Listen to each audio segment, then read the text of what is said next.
She wrote that Somtochukwu Maduagwu, 29 years old, she had a British passport, a law degree in a UK university, a television career on Arise TV, a life abroad that many Nigerians will spend years and everything they have trying to achieve. She gave it up, not because she had to, because she chose to. She believed Nigeria was worth coming home for. She believed her voice could change something.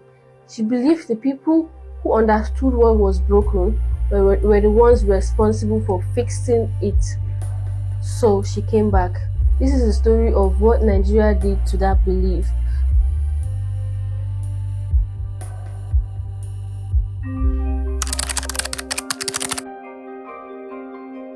At just 29 years old, Sommie had already made an indelible mark impacting society, but she had so much more to give. So much more stories to tell, and so many more lives to touch. To understand what happened to Somtochukwu, you have to first understand who she was. Not just the headline, not just the tragedy, but the person. By birth, I don't have an option about the kind of woman that I want to be. I'm the first daughter of my parents, so right out of the womb, I'm a born leader, and so that's kind of at the top of my mind in any decision that I'm making. On a bigger picture, I want to be a politician. Like you mentioned, I'm from Anambra State, I'm from Anambra Central, and I'm very interested in politics. I'm very interested in impacting my state and Nigeria in general. And I moved to London at the end of my National Youth Service program, you know, like everyone does, just jackpot, trying to make some money. And I just felt very unfulfilled. I was making more money than I ever would in Nigeria, but I just felt very unfulfilled. So the kind of woman I want to be is definitely having positive impact in Nigeria. She's definitely taking up space. She's definitely not just talking about increasing female participation in politics. She was the kind of person Nigeria produces and then struggles to hold on to. Brilliant, focused, idealistic in exactly the way that changes things or dies trying. She didn't just want to report on Nigeria's problems from behind a desk.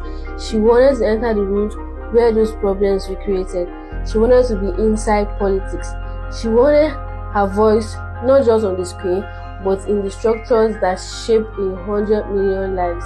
So the kind of woman I want to be is definitely having positive impact in Nigeria. She's definitely taking up space. She's definitely not just talking about increasing female participation in politics. She's actually doing something to make that happen. That belief, that was the most Nigerian thing about her, because Nigeria has always produced believers. The question, and this is the question this whole story turns on, is what it does to them.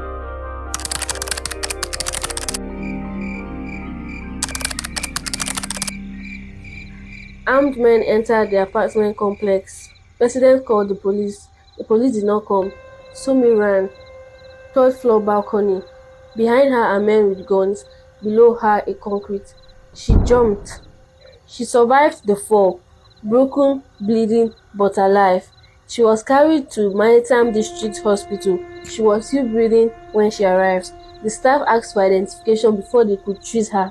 She died waiting. She jumped down from her home when she heard about 14 armed robbers came to her home. And she did not die on the spot, Dr. Bati.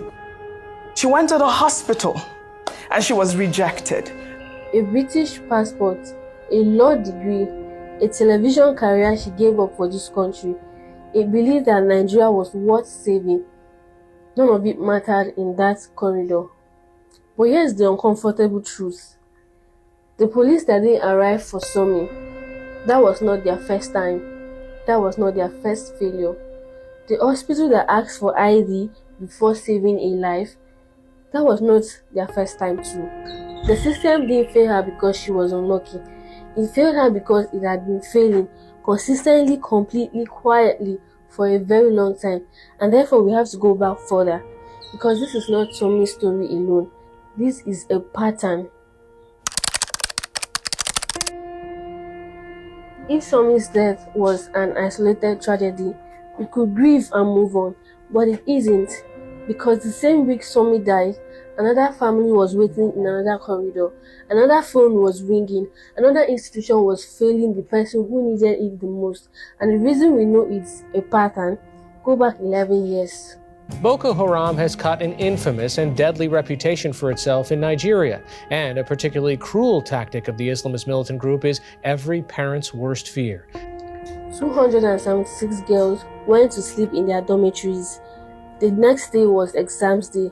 They believed education could protect their future, but Boko Haram came that night, loaded the girls onto trucks and disappeared into Sambisa forest, and the Nigerian state with all its government and all its military could not find them. Think about what this teaches a mother. Think about what this does to a father standing at the school gate. Think about what this does to a 10-year-old girl who suddenly understands that this country cannot save her. Some of those girls are still missing. Therefore, a generation of Nigerian parents learned something. Education is not a shield. Belief is not a protection. The system doesn't arrive on time. But even after Chibok, Nigerians still believed. 6 years later, Lagos.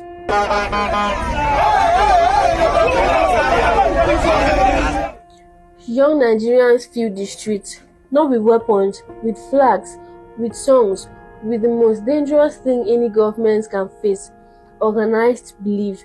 They trusted that citizenship would protect them. Then the lights went out. Then gunfire. Guys, the military are here right now. They are shooting at us.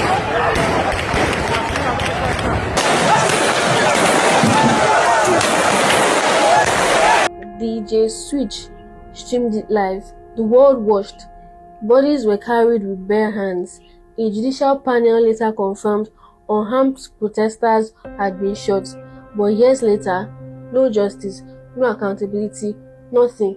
So you see, Sommie, Chibok, Lekki, not separate tragedies, but the same machinery, running the same way, producing the same results. Police don't arrive, hospitals don't heal, governments don't account, and a country that keeps failing the people who believe in it the most. This is horrific.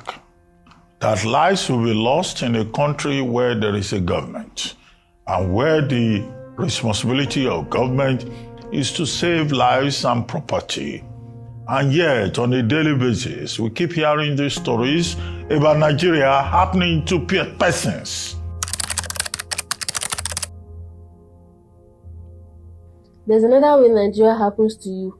Quieter, slower, more personal. You study for years, medicine, law, engineering. Your parents sacrifice sleep and savings so you can graduate. You do everything right. You believe that hard work will protect your future, but graduation arrives and nothing else does. No jobs, or jobs that requires connections you don't have, or salaries the naira has already swallowed. Your degree becomes proof that you did everything right and still lost.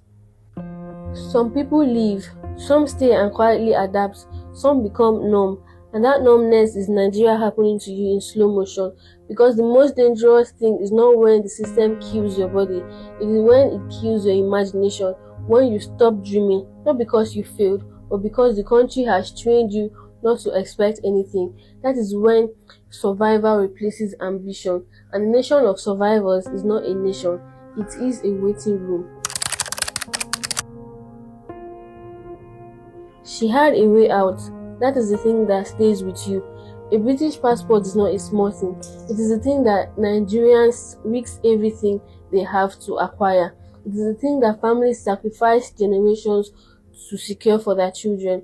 She had it tucked in her bag, a legal guarantee that another country would protect her if this one would not. But she came back anyway. And I keep asking myself, what kind of love does that take? What kind of belief? But now I'm asking a different question. What kind of country destroys that? Because this is not simply about corruption. This is not simply about poverty or violence or bad governance.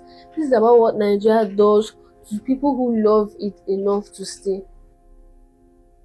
The girls who trusted education, the young people who trusted citizenship, the graduates who trusted hard work, the woman who trusted that a hospital corridor would be a safe place to bleed.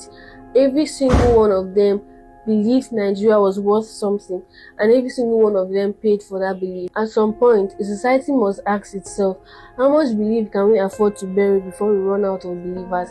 Because Nigeria is still producing them. Right now, tonight, someone in this country is choosing to stay, choosing to build something, choosing to believe. And what Nigeria does to that belief, that is the decision that determines everything. She tweeted those words, then she came back anyway. That is the definition of courage, or the definition of what this country does to people who love it the most. You decide.